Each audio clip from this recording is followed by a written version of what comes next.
17 বছর এই কমলাপুরে আমি আসতে পারি নাই, আমি কবি বাগ দিতে পারি নাই, কারণ 17 বছর আমাকে কখনো রাজপথে, কখনো জেলে, আর কখনো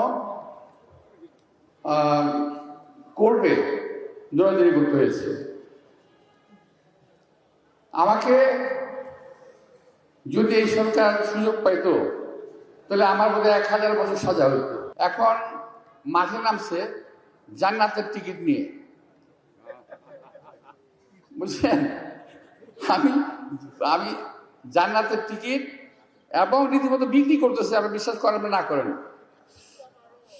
সোশ্যাল মিডিয়া দেখেন কে কে পাইছেন জান্নাতের টিকিট বলেন, এইভাবে বলতেছে। তো আবার কেউ কেউ বলেন যে আমার কথা মতো সূর্য দাঁড়িয়ে থাকবে। ভাবতে পারেন, অনেক কথা আছে, ওদের কথা বলতে গেলে রাত শেষ হয়ে যাবে। ফেব্রুয়ারি মাসে জামাতকে ভোট দিলে আপনি নতুন করে মুসলমান হবেন, তার মানে আমরা কি আর মুসলমান না? আবার বলে যদি আমাদেরকে ভোট না দেন চাইলে আপনি জাহান্নামে যাবেন। আবার বলে যদি আমরা হেরে যাই তাহলে কোরআন হেরে যাবে। ভাবতে পারছেন? এই কোরআন শরীফকে আজকে থেকে 1400 বছর আগে নাজিল হয়েছে কোরআন শরীফ। এই পর্যন্ত বহু বিধর্মীরা চেষ্টা করেছে এই কোরআন শরীফকে ধ্বংস করার জন্য, কিন্তু একটা মাত্র আল্লাহ তাআলার কিতাব যেটা নাকি ধ্বংস করা সম্ভব হয় নাই।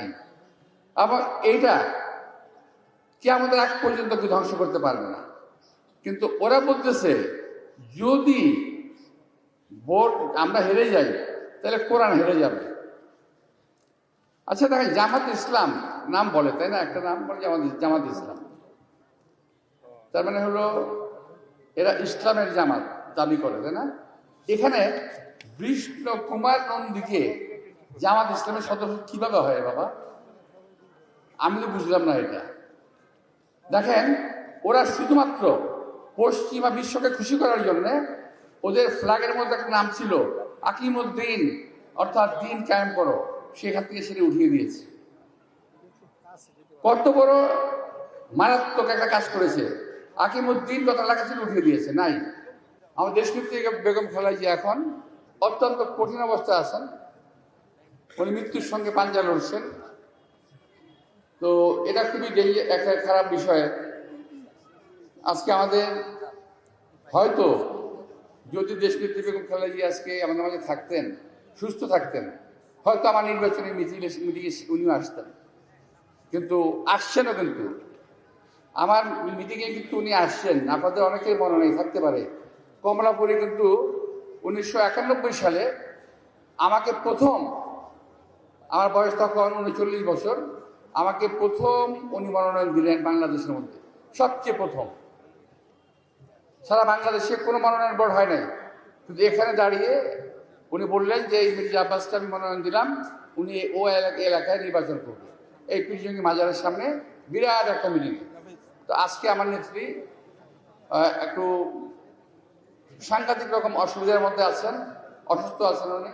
আমরা দোয়া করুন উনি যেন সুস্থ হয়ে আমাদের মাঝে আসেন। যারা চাঁদাবাজি করছেন, মাস্তানি করছেন, এলাকার মানুষকে ডিস্টার্ব করছেন, এমন যদি কেউ থেকে থাকেন, আমার দলের যদি থেকে থাকেন, সাবধান হয়ে যান। যদি কোনো কমপ্লেন আসে, আমি আমি একদম সত্যি করে বলছি, আমি কাউকে ছাড় দেব না।